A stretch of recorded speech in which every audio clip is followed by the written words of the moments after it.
Hello everyone and welcome back. My name is Greg Furman, market analyst here at TraderPlanet.com, and these are the market positions for January the 5th, 2010.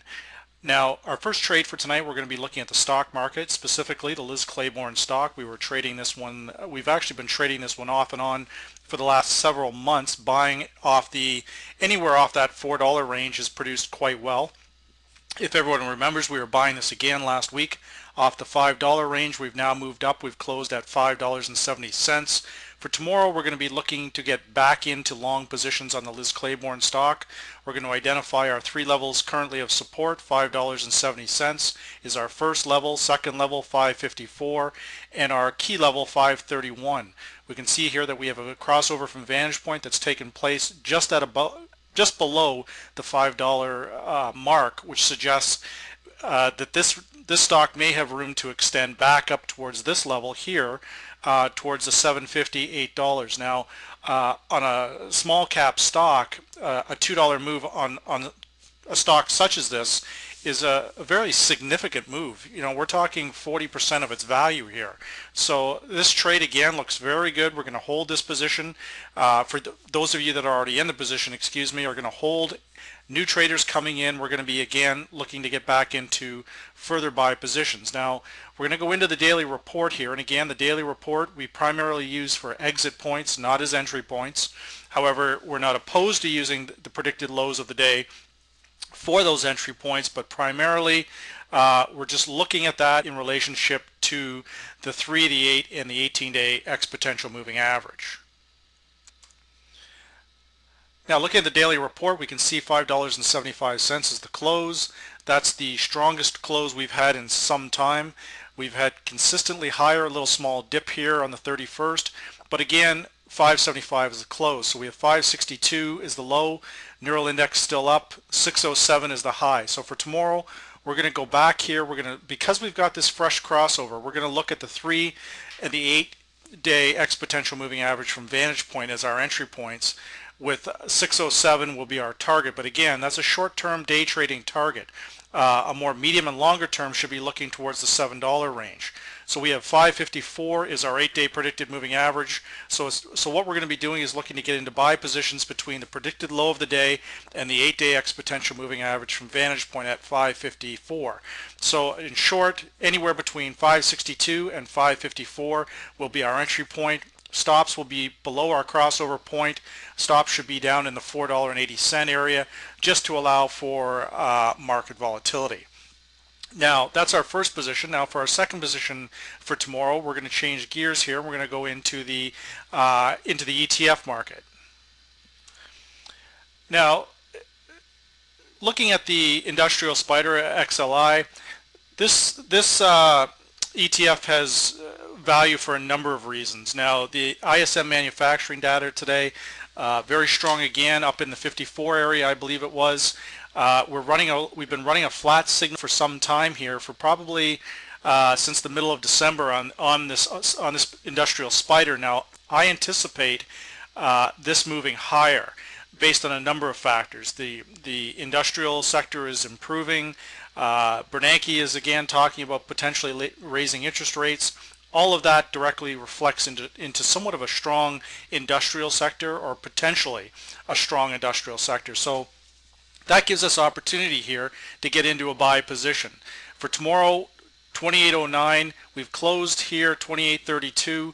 Now let's go in and have a look at the daily report. We've got, again, the 3, the 8, and the 18-day are all stacked on top of each other. That does present a problem for a number of reasons, but again, we're going to be looking for a break from this point, and we're going to be looking for that to base. So we have 2804 is the predicted low for tomorrow, and again, that coincides with our 18-day predicted moving average.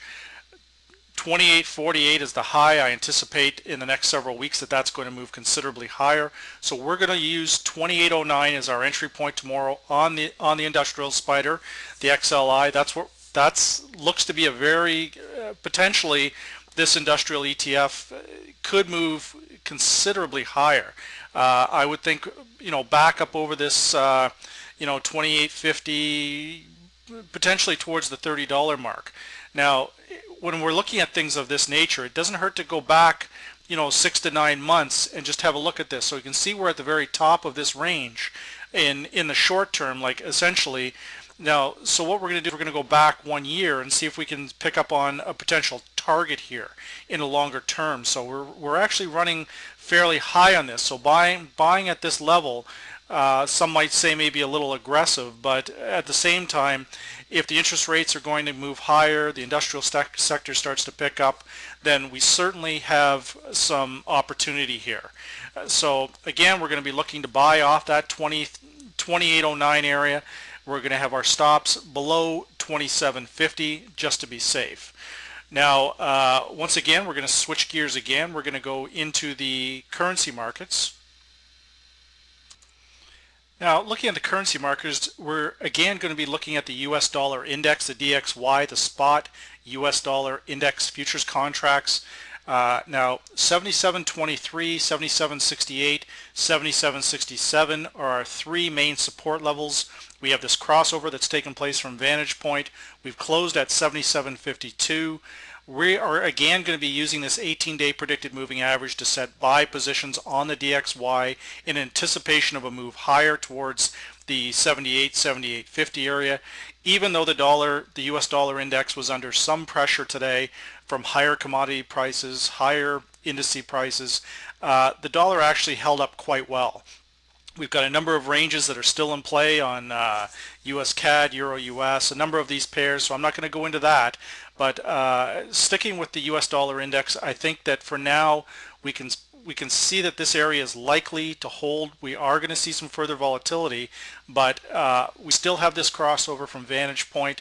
There's another number of seasonal indicators that suggest the US dollar is going to gain strength, and we certainly don't want to base the direction of the US dollar on a single trading day, particularly the first trading day of the new year. Now, some may say that that's going to set the tone for the direction for the entire year. I want to point out how inaccurate that statement actually is, because last year at this time the US dollar index was at its strongest, only to turn around and for 9 of the 12 months it proceeded to move consistently lower.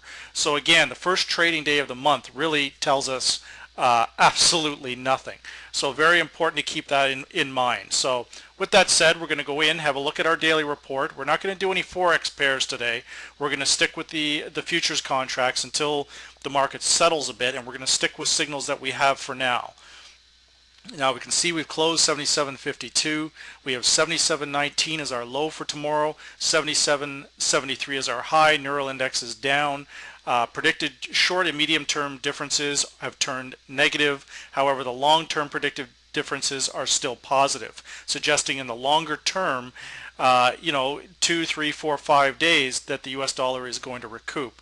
So again, only a sustained break of the 77 level will have us reverse and start selling US dollars. And at this point in time, I'm certainly not convinced that that's the way to go.